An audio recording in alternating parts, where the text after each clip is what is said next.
Roblox doesn't need permadeath games. I've been playing permadeath Roblox games pretty much since their major inception, which started back around 2017 to 2018, with games like Rogue Lineage. Permadeath was a unique gimmick that made games seem more captivating because while you could have tons of unique and fun or potentially super powerful builds, you could lose it all in moments, making those unique builds rarer, more sought after, and so much more enticing. But now in 2026, with games like Deepwoken and other anime games which really attempt to use permadeath as a gimmick to lure in more people without actually designing their games around it, it's kinda just become a boring novelty that's lost all of its luster.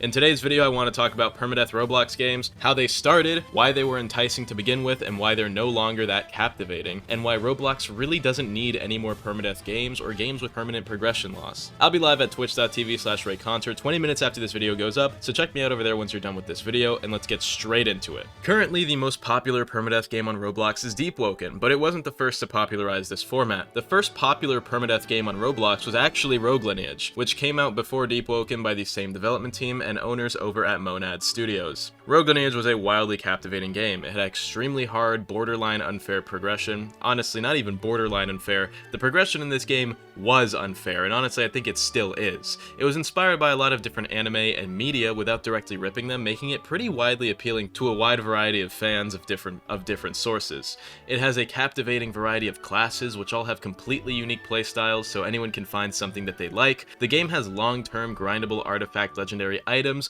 which can provide things like new races for utility, special abilities, or special weapons and armor to make your build even better. And best of all, the combat in this game is fun as fuck. This video will remain PG-13, that's the only F word I'm using. But yes, to this day, Rogue Lineage is still my favorite PvP out of any Roblox game, and is honestly potentially my favorite PvP out of any game ever. Without using macros, it is super satisfying to land combos and certain moves and strings, and this game was supplemented by permadeath mechanics. If you died 3 times, or 4 times depending on your race, your character, no matter how strong, was gone forever. The only thing you'd keep was your race. Even your name was different if you didn't have the name chooser game pass, and with a built-in day counter, people would love to flex how long they were able to keep character slots alive, and wiping someone in Rogue Lineage was a different level of flex than anything else. Yeah, you could kill someone normally in games like ABA at the time, and yeah, you could talk trash saying you're better than them, but a wipe? That meant it was over. They weren't coming back. There were no redos, and with how tedious the progression in Rogue Lineage was, it just made lives that much more valuable. So the permadeath was a large component in what made Rogue Lineage play like Rogue Lineage and what made it popular. The game was met with decent success and definitely made a lot of money due to stuff like racial rerolls, but Monad Studios decided to make their second large-scale project and essentially abandon Rogue Lineage to a singular developer. This second game was Deepwoken, which released in December of 2022.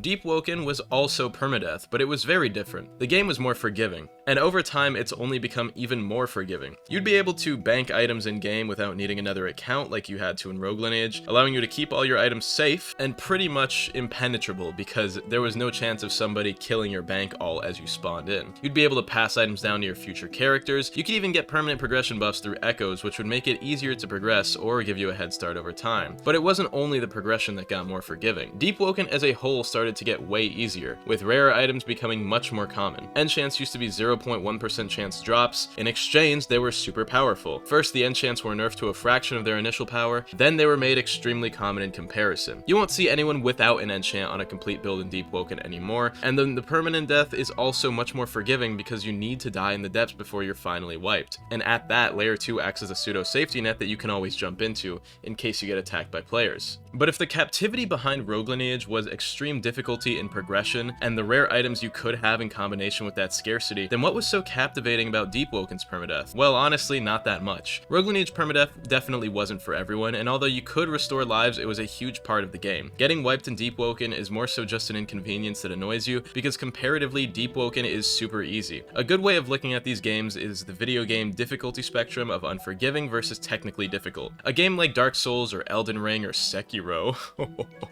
I'll leave it at that, are technically difficult games, but with infinite lives and respawn points, they aren't unforgiving. Games that are roguelike or roguelite are more unforgiving than technically difficult. Think The Binding of Isaac, Risk of Rain, Balatro, Slay the Spire, all your favorite roguelike games. They wouldn't be that hard if you could just respawn in the room right before where you died, every single time. You'd beat all of them in a couple hours at most. Rogue Lineage combined both in a way that was infuriating when you died, but it made you want to get better. Along with that, the progression in Rogue Lineage Age really made you feel like you were getting significantly stronger, with big jumps in power as you would get your super class and your ultra class, and then the permanent progressions like edicts would make you feel a huge difference. Deepwoken combines both by making the game technically difficult but learnable in PvP and PvE, while making it slightly more forgiving than Rogue Lineage, but its progression isn't as captivating, because you really don't get large jumps in power or progress. Like, yeah, your progression is per levels, but you're not going to feel a difference from power 1 to power 2 or power 2 to 3 or 3 to 4, when the real big difference is from 1 to 20, but if that happens slowly, your brain kind of adjusts to it and you don't feel like you're getting significantly stronger. And I'm not saying Rogue Lineage progression didn't feel like a chore, because it definitely did, but Rogue Lineage felt more motivating due to the fact that you're more emotionally invested in a Rogue Lineage character than a Deepwoken one, because it's easier to lose one, and the stuff that you had in it was harder to get. It was its own journey. These days, most people find Deepwoken so easy that they don't want to go through a progression. It's not challenging or rewarding to progress to power 20 a year after release or 4 years after release, when you can't even feel the difference between every power level. You don't have anything new to do. You've optimized the route, and the PvP, in my opinion, isn't always the most fun. So without major PvE and lore content, there's not a whole lot for people to do like me, who prefer PvE content. Deepwoken was the first game after Rogue Lineage people really felt could have not been permadeath. Lots of people who didn't play Rogue Lineage would probably say it could have also not been permadeath, but if you didn't play Rogue Lineage, then you really wouldn't get it. The permadeath was a huge part of what made that game more fun and exciting. It felt dangerous, and yes, it is that serious. I was going insane on Rogue Lineage, but it was a big part of Rogue Lineage, and the entire game was designed around that mechanic. But when Deepwoken got popular after Rogue Lineage, a lot of other games tried to emulate what it had, which is why permadeath games often crossed with anime games were getting pumped out for a while. They wanted to emulate the success of Deepwoken by copying the formula: parry-based combat, progression or character loss, and a whole lot of anime references, except in the case of these games, they were often just anime games and not referential. Sorcery is a good example. They changed a lot of the progress loss mechanics over time to make it more forgiving, but it really was Jujutsu Kaisen Deepwoken back when it first came out. And it was also a huge scam, so don't support that game, please, but that's besides the point. There's a reason most of these games tend to lessen the permadeath mechanics over time. It's because Roblox really doesn't need permadeath games, especially when they're not designed around the mechanic on its own. Like, what does permadeath really provide? It provides a sense of stakes to losing your characters, and helps you experience a rush of adrenaline in response to combat interactions, similarly to real life. And yes, it can feel like that if you played Rogue Lineage before. But why? Because it was hard to get where you were. Most of these games lack the difficulty to make those stakes feel real. Rogue Lineage had that adrenaline rush in every fight. Every interaction was one you knew you could end up dying or wiping in, and even if you just died, you lose your weapons and inventory items and silver. Deepwoken was too easy to make you as invested, and all these other games are too easy to make you really care about what you might lose. There are no real stakes. You don't have super rare items you spend hours on. You didn't progress for fucking 8 hours just to get your second class, and I know I said I wouldn't say the F word again, I'm sorry, I went off script here. But there are no real stakes in all these other games, and it's just not needed. It was a cool novelty and a gimmick that made Rogue Lineage fun. This video is still PG-13, by the way, but Deepwoken at this point doesn't need it. Most people play in Chime of Conflict, where there's no risk, and no other game on the platform really needs it, because at a certain point when it's no longer original, it just becomes boring and unfun, and whenever anyone else does it, it feels like it's never part of the game that we should care about. Rogue Lineage was hard, so you didn't want to wipe, but it also made the built-in days counter, which showed at your hours and how much you played, it made it feel important. It felt like a flex to have a super old Rogue Lineage account with hundreds of days on it, and you wanted to live for a long time because of stuff like the abilities you'd unlock for aging in-game. Time was important in Rogue Lineage, and spending time alive was hard. A lot of game developers will just make a game and tack permadeath on it just because. A good example of this was Blotch, a slightly older Bleach game, and probably the one that inspired a ton of other Bleach anime Roblox games. Blotch's hollow race progression was just awful. They tried to emulate a permadeath progression in the worst ways possible. For example, you'd start off as a hollow, right? After killing around 15 hollows as strong as you, your eyes would then turn red, and after that you had to win a clash where you would crit at the same time as another hollow, but if you lost, you'd wipe and have to restart.